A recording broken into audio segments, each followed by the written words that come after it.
ओम श्री गणेशाय नमः। जीवन अमृत के इस पावन मंच पर आप सभी भक्तों का हृदय से स्वागत है।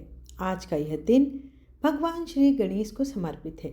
संकष्टी चतुर्थी जो जीवन के कष्टों को हरने और सुख समृद्धि प्रदान करने वाली मानी जाती है।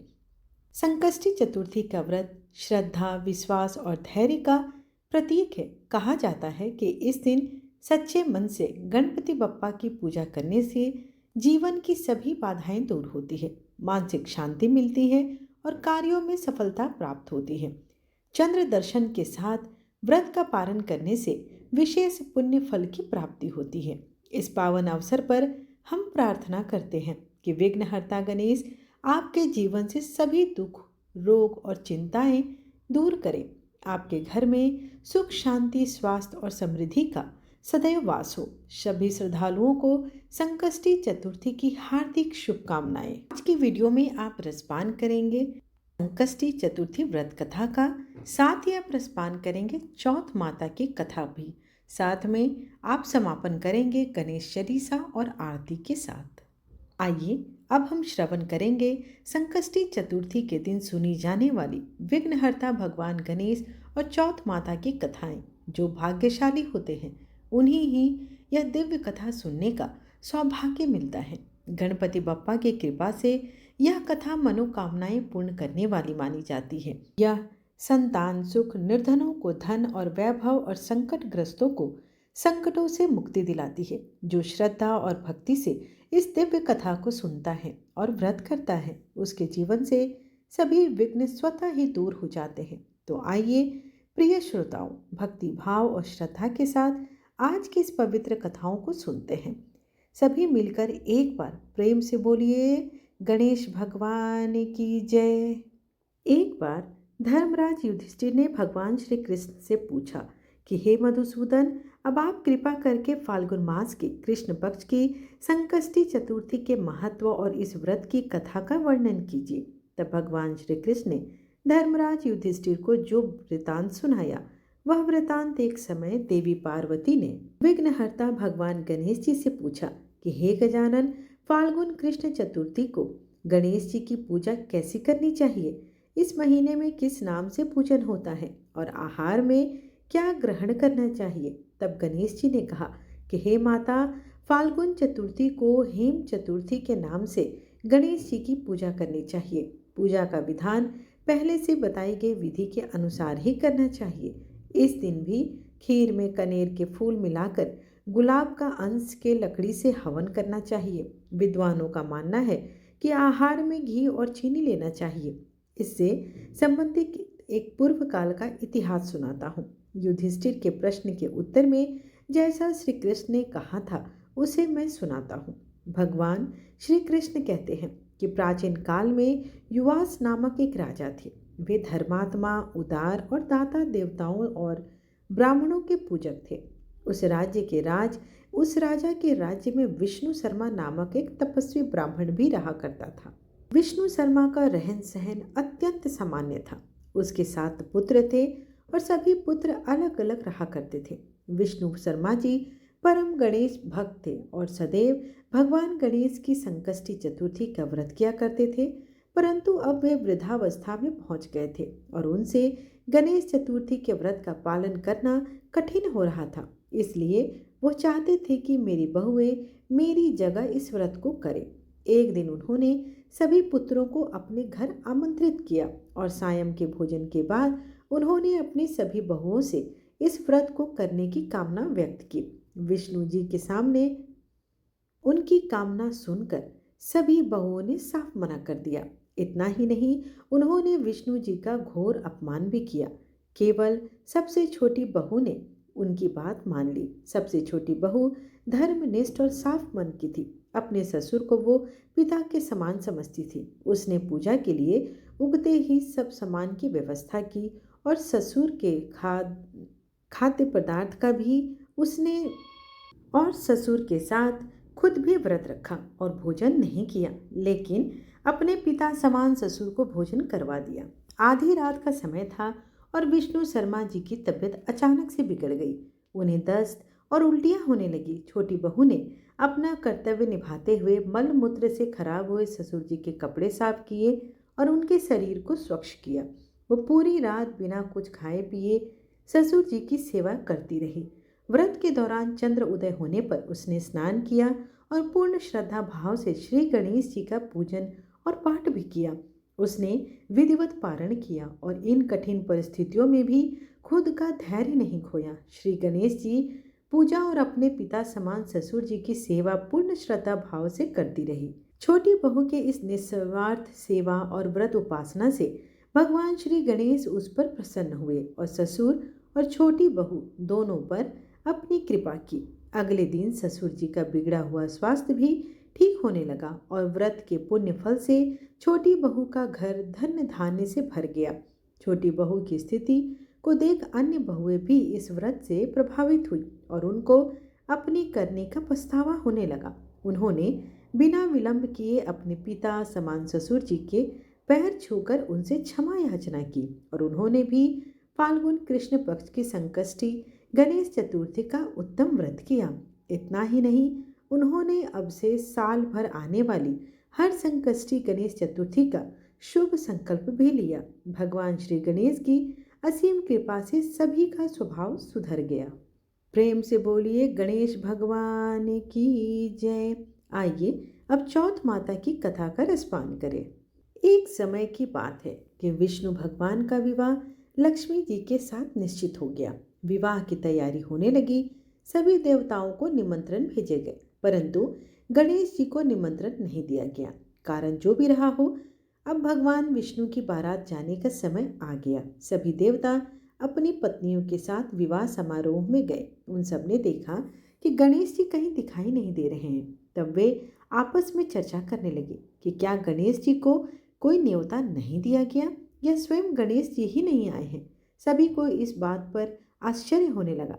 तभी सबने विचार किया कि विष्णु भगवान से ही इसका कारण पूछा जाए। भगवान विष्णु से पूछने पर उन्होंने कहा कि हमने गणेश जी के पिता भोलेनाथ महादेव को न्योता भेजा है। यदि गणेश जी अपने पिता के साथ आना चाहते हो तो आ जाते, अलग से न्योता देने की कोई आवश्यकता भी नहीं थी।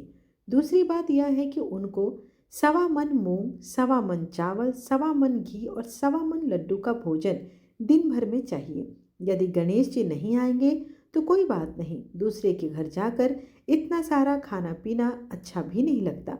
इतनी वार्ता कर ही रहे थे कि किसी एक ने सुझाव दिया, यदि गणेश जी आ भी जाएं तो भी उनको द्वारपाल बनाकर बैठा देंगे कि आप घर की याद रखना। आप तो चूहे पर बैठकर धीरे धीरे चलोगे तो बारात से बहुत पीछे रह जाओगे। यह सुझाव भी सबको पसंद आ गया तो विष्णु भगवान ने भी अपनी सहमति दे दी। अब होना क्या था, इतने में गणेश जी वहां आ पहुंचे और उन्हें समझा बुझाकर घर की रखवाली करने बैठा दिया। बारात चल दी। तब नारद जी ने देखा कि गणेश जी तो दरवाजे पर ही बैठे हुए हैं, तो वे गणेश जी के पास गए और रुकने का कारण पूछा। गणेश जी कहने लगे, विष्णु भगवान ने मेरा बहुत अपमान किया है। नारद जी ने कहा कि आप अपनी मूषक सेना को आगे भेज दें तो वह रास्ता खोद देगी, जिससे उनके वाहन धरती में फंस जाएंगे। तब आपको सम्मान पूर्वक बुलाना ही पड़ेगा। अब तो गणेश जी ने अपनी मूषक सेना जल्दी से आगे भेज दी और सेना ने जमीन खोद दी। जब बारात वहां से निकली तो रथों के पहिए धरती में जाकर धंस गए। लाख कोशिश करे परंतु पहिए नहीं निकले। सभी ने अपने अपने उपाय किए परंतु पहिए तो नहीं निकले, बल्कि जगह जगह से टूट गए। किसी की समझ में नहीं आ रहा था कि अब क्या किया जाए। तब तो नारद जी ने कहा, आप लोगों ने गणेश जी का अपमान करके अच्छा नहीं किया। यदि उन्हें मना कर लाया जाए तो आपका कार्य सिद्ध हो सकता है और यह संकट टल सकता है। शंकर भगवान ने अपने दूत नंदी को भेजा और वे गणेश जी को लेकर आए। गणेश जी का आदर सम्मान के साथ पूजन किया गया। तब कहीं रथ के पहिए निकले। अब रथ के पहिए निकल तो गए परंतु वे टूटे फूटे थे। उन्हें सुधारे कौन। पास के खेत में खाती काम कर रहा था, उसे बुलाया गया। खेतिहर ने अपना कार्य करने के पहले श्री गणेशाय नमः कहकर गणेश की वंदना मन ही मन करने लगा। देखते ही देखते खाती ने सभी पहियों को ठीक कर दिया। तब खाती कहने लगा कि हे देवताओं, आपने सर्वप्रथम गणेश जी को नहीं मनाया होगा और न ही उनकी पूजन की होगी, इसलिए तो आपके साथ यह संकट आया है। हम तो मूर्ख अज्ञानी हैं, फिर भी पहले गणेश जी को पूजते हैं, उनका ध्यान करते हैं। आप लोग तो देवतागण हैं, फिर भी आप गणेश जी को कैसे भूल गए? अब आप लोग भगवान श्री गणेश जी की जयकारा बोल जाएं तो आपके सब काम बन जाएंगे और कोई भी संकट कभी नहीं आएगा। ऐसा कहते हुए बारात वहां से चल दी और विष्णु भगवान का लक्ष्मी जी के साथ विवाह संपन्न करा के सभी सकुशल घर लौट आए। हे गणेश महाराज जी, आपने विष्णु जी को जैसे कारज सरियो ऐसे कारज सबको सिद्ध करियो। बोलो गजानन भगवान की जय। संकष्टी चतुर्थी से जुड़ी चौथ माता की एक और कथा है। उसके अनुसार एक नगर में एक बूढ़ी माँ रहती थी। वह अपने बेटे को हर संकट से बचाने के लिए 12 महीनों की चौथ किया करती थी। हर चौथ को पंसारे से थोड़ा गुड़ और घी लेकर 4 लड्डू बनाती, एक बेटे को देती, एक से पूजा करती, एक हाथ के लिए रखती और एक चंद्रमा उगने पर खुद खा लेती। एक बार उसका बेटा ताई से मिलने गया। उस दिन चौथ का दिन था। ताई ने भी व्रत रखा था। उसने ताई से पूछा कि माँ तो 12 चौथ का व्रत करती है। तब ताई बोली, तेरी माँ तेरी कमाई से खाने के लिए 12 चौथ करती है। तू परदेश जाए तो वह एक भी व्रत नहीं रखेगी। लड़के को लगा कि ताई सच कह रही है। घर जाकर उसने अपनी माँ से कहा, माँ मैं परदेश जा रहा हूँ, यहाँ पर मेरी कमाई खाने पीने में ही उड़ा देती है। माँ ने समझाकर रोकना चाहा, बेटा नहीं माना। माँ ने उसे साथ ले जाने के लिए कहा।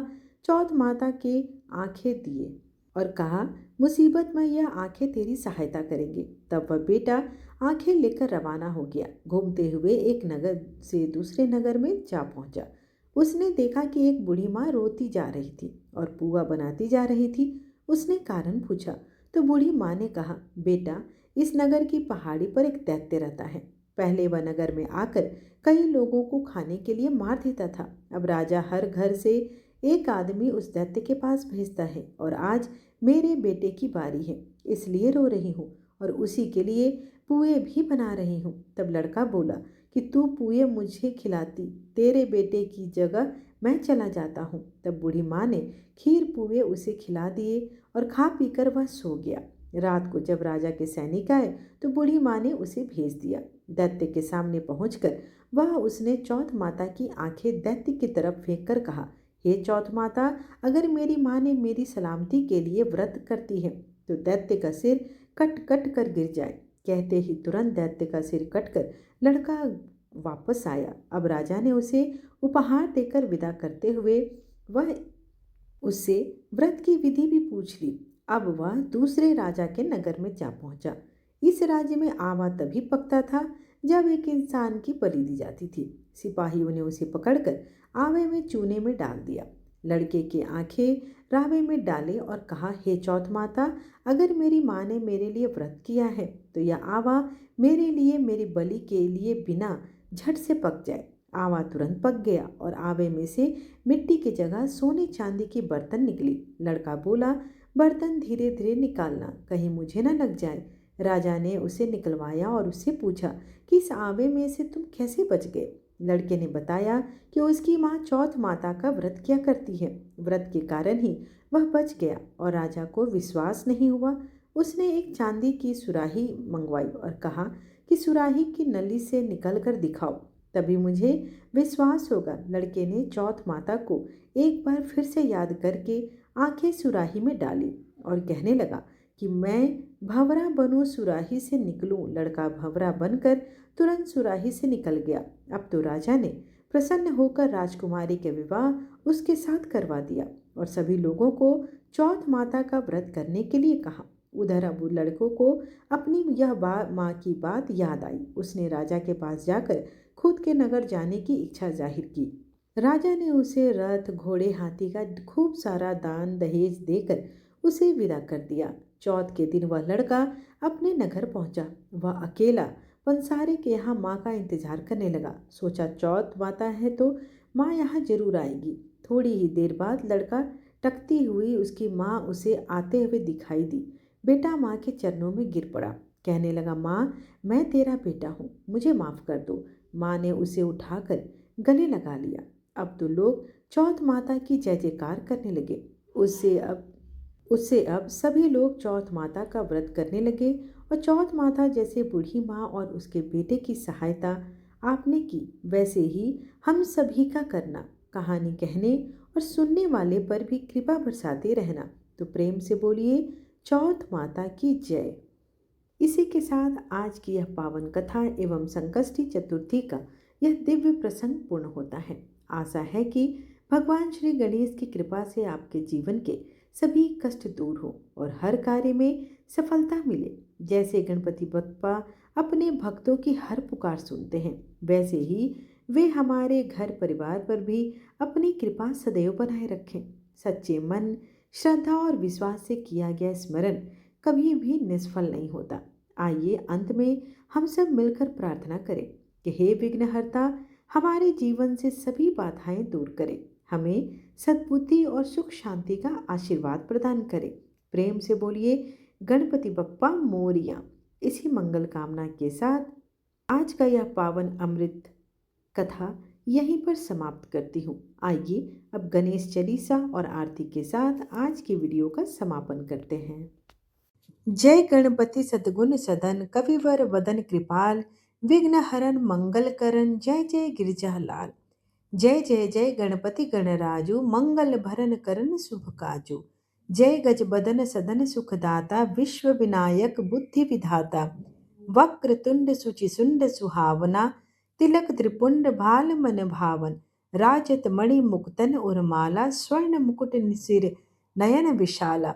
पुस्तक पाणि कुठार त्रिशूलम, मोदक भोग सुगंधित फूलम। सुंदर पीतांबर तन साजित, चरण पादुका मुनि मन राजित। धनि शिव सुवन सडानन भ्राता, गौरी लालन विश्व विख्याता। रिद्धि सिद्धि देव चमर सुधारे, मूषक वाहन सोहत द्वारे। कहो जन्म शुभ कथा तुम्हारी, अति सुचि पावन मंगलकारी। एक समय गिरिराज कुमारी, पुत्र हेतु तप किन्हा भारी। भयो यज्ञ जब पूर्ण अनूपा, तब पहुँचो तुम धरहि द्विज रूपा। अतिथि जानी के गौरी सुखारी, बहुविधि सेवा करी तुम्हारी। अति प्रसन्न हवे तुम वर दीन्हा, मातु पुत्र हित जो तप कीन्हा। मिलहि पुत्र तुहि बुद्धि विशाला, बिना गर्भ धारण यही लाला। गणनायक गुण ज्ञान विधाना, पूजित प्रथम रूप भगवाना। अस कही अंतर ध्यान रूप हवे, पालना पर बालक स्वरूप हवे। बड़ी शिशु रूदन जब ही तुम ढाना, लगी मुख मुख नाही गौरी समाना। सकल मगन सुख मंगल गावहि, नाभ ते सूरन सुमन वरसावहि। शुंभु उमा बहुदान लुटावहि, सुर मुनिजन सुख सुत देखन आवहि। लखी अति आनंद मंगल साजा, देखन भी आए शनि राजा। निज अवगुण सुनी शनि मन माही, बालक देखन चाहत नाही। गिरिजा कछु मन भेद बढ़ायो, उत्सव मोर न शांति तुहि भायो। कहत लगे शनि मन सकुचाई, का करहिं शिशु मोहि दिखाई। नहीं विश्वास उमा उर भयउ, शनि सुबालक देखन कहयु। पद तहि शनि दृष्टिकोण प्रकाशा, बालक सिर उड़ गयो आकाशा। गिरिजा गिरि केवल विकल हवे धरणी, सो दुख दशा गयो नहीं भरनी। हाहाकार मचयो कैलासा, शनि किन्हु लखी सुत को नासा। तुरत गरुड़ चढ़ी विष्णु सिधायो, काटी चक्र सो गज सिर लाए। बालक के धड़ ऊपर धारियो, प्राण मंत्र पढ़ि शंकर डारियो। नाम गणेश शंभु तब कीन्हे, प्रथम पूज्य बुद्धि निधि वर दीन्हे। बुद्धि परीक्षा जब शिव किन्हा, पृथ्वी कर प्रदक्षिणा लिन्हा। चले सडानन भरमि भुलाई, रचे बैठ तुम बुद्धि उपाई। चरण मातु पितु के धर लीन्हे, तिनके साथ प्रदक्षिणा कीन्हे। धनी गणेश कही शिव ही हर्षे, नभते सुमन सुमन बहु बरसे। तुम्हारी महिमा बुद्धि बढ़ाई, शेष सहस मुख सके न गाय। मैं मतिहीन मलिन दुखारी, करहूँ कौन विधि विनय तुम्हारी। भजत राम सुंदर प्रभुदासा, जग प्रयाग ककरा दुर्वासा। अब प्रभु दया दिना पर कीजिए, अपनी शक्ति भक्ति कुछ दीजिए। यह गणेश यह चालीसा, पाठ करे कर ध्यान। नित नव मंगल गृह बसे, लहे जगत सन्मान। संबंध अपने सहस्र दस, ऋषि पंचमी दिनेश। पूरन चालीसा भयो मंगल मूर्ति गणेश। आइए अब आरती करते हैं। जय गणेश जय गणेश जय गणेश देवा, माता जाकी पार्वती पिता महादेवा। एक दंत दयावंत चार भुजाधारी, माथे सिंदूर सोहे मूस की सवारी। जय गणेश जय गणेश जय गणेश देवा, माता जाकी पार्वती पिता महादेवा। पान चढ़े फूल चढ़े और चढ़े मेवा, लड्डुअन का भोग लगे संत करे सेवा। जय गणेश जय गणेश जय गणेश देवा, माता जाकी पार्वती पिता महादेवा। अंधे को आँख देते कोढ़िन को काया, बांझन को पुत्र देते निर्धन को माया। सूर्य श्याम शरण आए सफल कीज सेवा। जय गणेश जय गणेश जय गणेश देवा। दीनन की लाज रखो शंभु सुतवारी, कामना को पूर्ण करो जय बलिहारी। जय गणेश जय गणेश जय गणेश देवा, माता जाकी पार्वती पिता महादेवा। आशा करती हूँ कि आपको आज की कथा और वीडियो पसंद आई हो। वीडियो पसंद आए तो चैनल को लाइक शेयर एंड सब्सक्राइब करके अपना प्रेम और प्रोत्साहन जरूर दिखाएं। धन्यवाद।